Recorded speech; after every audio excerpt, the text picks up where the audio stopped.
اعوذ باللہ من الشیطان الرجیم بسم اللہ الرحمن الرحیم السلام علیکم ورحمۃ اللہ وبرکاتہ۔ حضرت جابر رضی اللہ عنہ کہتے ہیں کہ رسول اللہ صلی اللہ علیہ وسلم نے ارشاد فرمایا کہ جو جسم حرام مال سے پلا ہوگا آگ میں جائے گا۔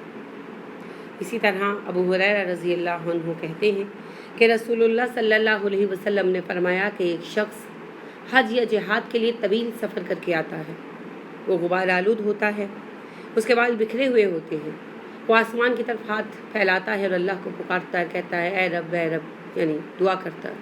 تو اس کی دعا کیسے قبول ہو سکتی ہے جب کہ اس کا جسم حرام مال پر پرورش کیا گیا ہے اور اس کا کھانا پینا اور اوڑھنا پہننا سب مال حرام سے؟ تو یعنی حرام مال سے دعا و عبادت قبول نہیں ہوتی، اور حرام مال کے سبب سے ایک انسان جہنم کا ایندھن بنے گا۔ اب حرام میں دو طرح کی چیزیں ہیں، تو جنہیں اللہ نے حرام قرار دے دیا، انہیں حرام گوشت ہے، حرام مشروبات ہیں، ان سے تو اکثریت بچتی ہے۔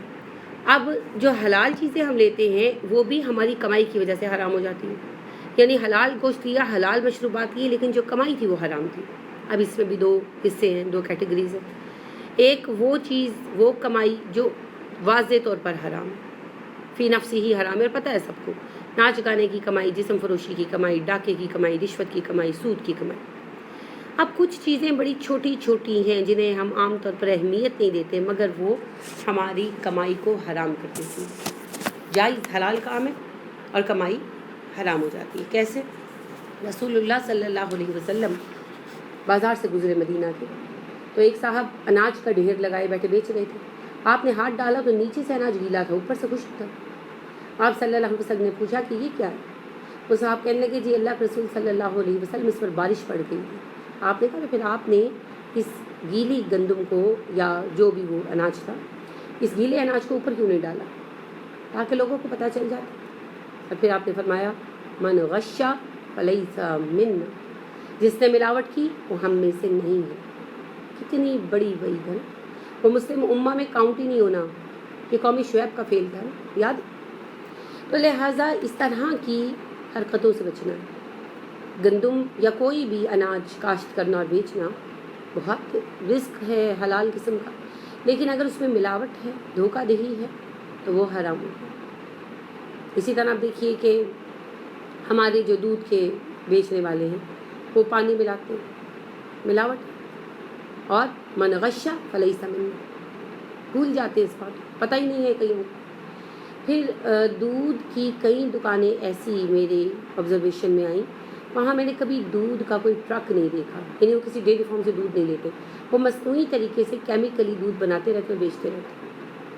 دھوکہ، بہت بڑا دھوکہ۔ یا تو آپ بتا دینا کہ ڈیری پروڈکٹ نہیں ہے، یہ نیچرل نہیں ہے، لوگ اپنی مرضی اور پسند سے لیں، ان کی مرضی، لیکن کیا کرتے ہیں؟ بیچتے ہیں بغیر بتائے، دھوکہ دیتے ہیں۔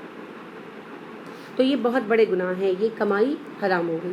اسی طرح کپڑا جو بیچتے ہیں تو وہ عیب زدہ کپڑا، خراب کپڑا بیچ دیتے اور بالکل جو ہے اعتراف نہیں کرتے کہ چیز جو ہے خراب ہے، یہ کپڑا خراب ہے، اس میں کوئی نقص ہے۔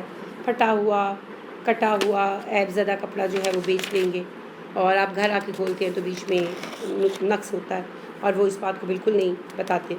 اسی طرح رسول اللہ صلی اللہ علیہ وآلہ وسلم نے کہا، حضرت ابو امامہ رضی اللہ عنہ سے یہ حدیث ہے کہ جو شخص قسم کھا کر کسی مسلمان کا حق مارے، اس پر اللہ تعالیٰ جہنم واجب کر دیتے ہیں اور جنت حرام کر دیتے ہیں۔ ایک صاحب نے عرض کیا اللہ کے رسول صلی اللہ علیہ وسلم چاہے وہ چیز معمولی ہی کیوں نہ ہو؟ آپ صلی اللہ علیہ وسلم نے فرمایا ہاں، پیلو کے درخت کی وہ ایک ٹہنی ہی کیوں نہ ہو۔ ٹھیک ہے، صحیح حدیث، صحیح، بالکل اتھینٹک۔ اور کپڑوں کے تاجروں میں نے ایک خصوصیت پائی کہ کوئی پوچھے نا کہ کپڑا صحیح ہے، اس پہ بر تو نہیں آئے گی، او جی اللہ کی قسم کی بالکل صحیح ہے، آپ لے جائیں۔ ہم اپنے گھر والوں کے بھی یہ لے کر گئے ہیں اس دفعہ تو، اور گھر لا کر جیسے ہی پانی میں ڈالتے ہیں تو وہ رنگ بھی چھوڑ دیتا ہے اور بر بھی آ جاتی ہے، واپس آتے ہیں تو نظر ہی نہیں ملاتے۔ ایک جوڑا بیچنے کے لیے، ایک معمولی سی چیز کے لیے آپ نے جہنم حرام اور جنت حرام اور جہنم واجب کر لی، کیسی بے وقوفی کی بات ہے۔ اور سودا بیچتے ہوئے تو قسم کھانا ویسے ہی سخت ناپسندیدہ ہے نا، کہا گیا کہ ایسا نہیں کرو، ویسے ہی لوگوں کو چیز بیچو، یہ قسمیں کھا کھا کر چیزیں بیچنا ویسے سخت ناپسندیدہ ہے اسلام کے اندر۔ اسی طرح آپ دیکھیے